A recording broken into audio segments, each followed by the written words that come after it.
listeners. Thanks again for tuning into Sin's Workshop. Okay, so today we're going to be talking about Dreamwalkers by Leslie Rush.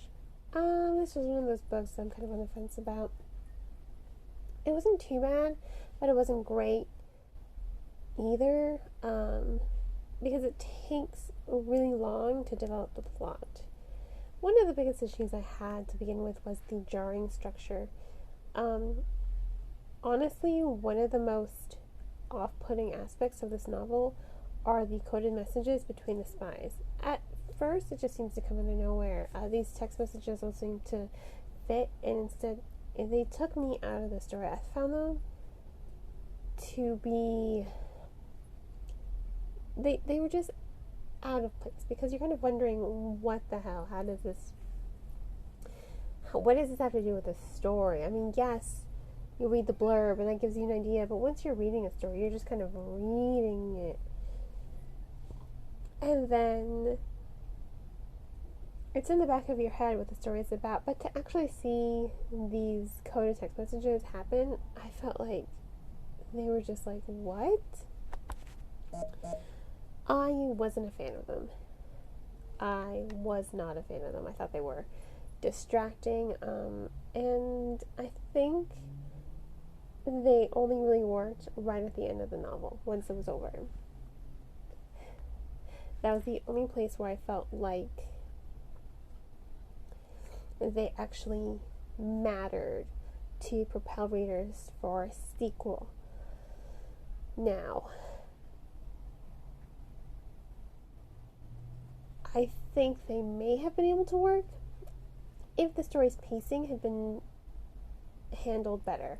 Like I said, it takes too long to develop the plot, and you're kind of wondering, what is the direction of the story? Is it about Viv? Is it about Viv connecting with her Native American roots and her ability to be a dream walker? What is this story about? Or is this just some sort of spy espionage kind of story? So the pacing is all off, because it's kind of going in this way, and then again those text messages kind of distract the reader. They don't really fit. So I think the pacing was handled wrong.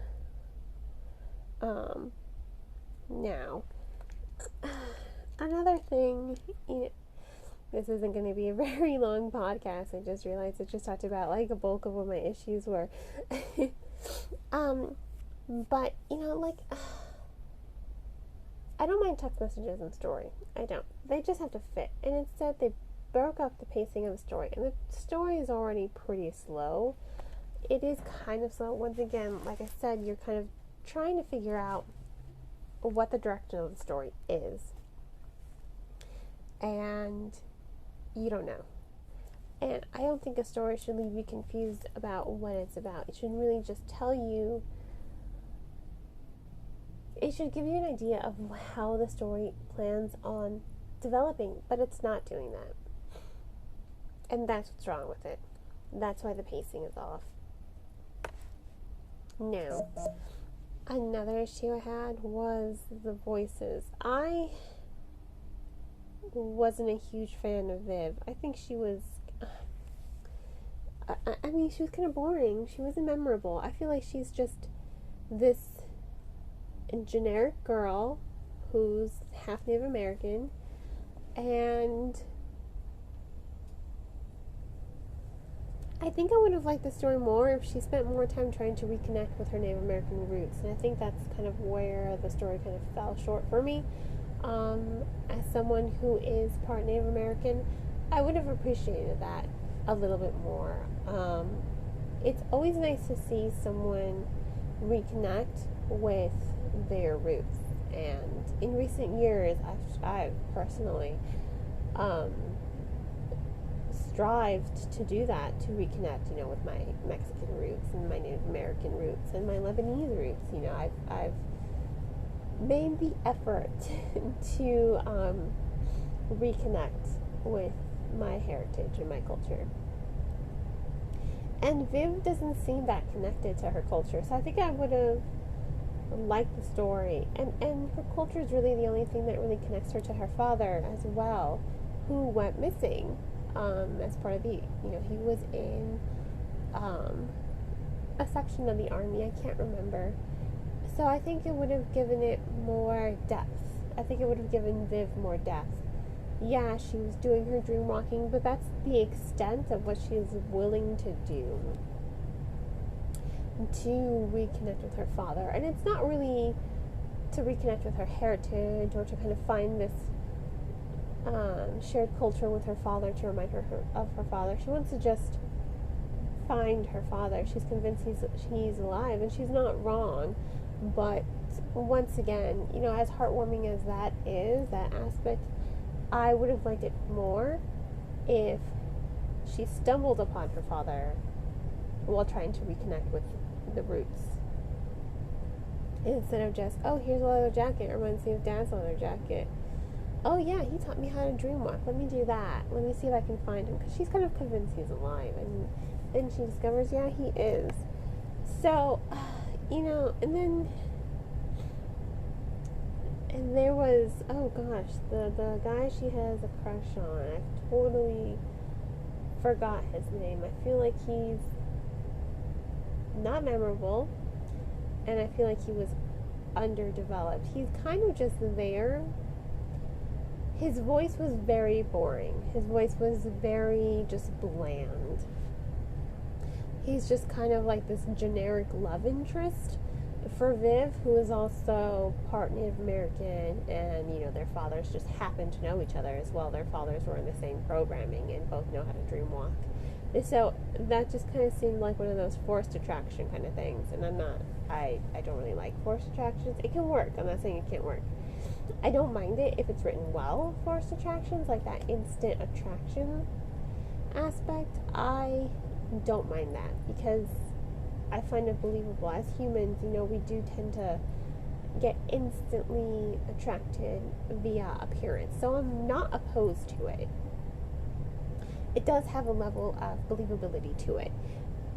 But I wasn't a fan of it in this novel because I don't think it was believable. It just kind of came out of nowhere and they instantly connect. And I was just not here for it, unfortunately. Now, what I do appreciate is the fact that this was a novel about a Native American girl. So there is Native American representation. That is something I like. I think there definitely needs to be more Native American representation. I feel like the Native American voice has kind of been subdued, and all of a sudden, for the past years, it's really just coming alive, and it's coming alive, and people are making the country remember, that we live on stolen land. I think a lot of people forget that. We live on stolen land. That is a fact. So I think it's great to see more Native American representation in this, in literature in general. So that's something I appreciated from this novel. And I also appreciated the fantastical edge of this dream walking. I think it's really interesting. It's definitely something I want to learn more about. So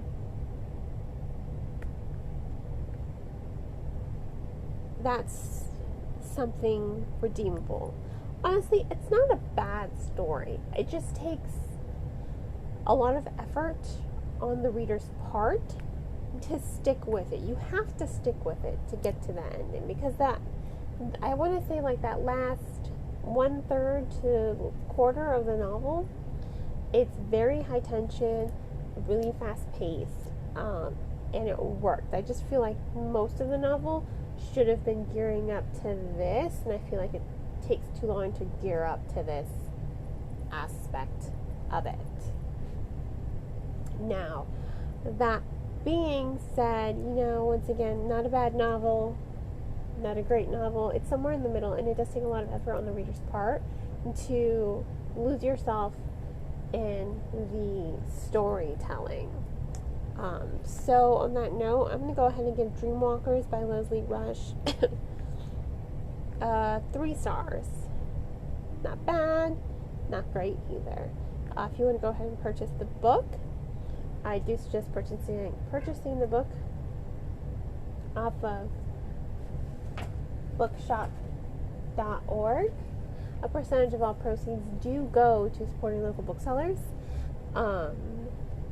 If you're on the fence, please check out the book from your local library. Libraries are a great resource and definitely deserve the community support. And I hope you all will continue to support me by liking this podcast and sharing it with all your book-loving friends. I hope you all have a great rest of your day, and as always, happy reading.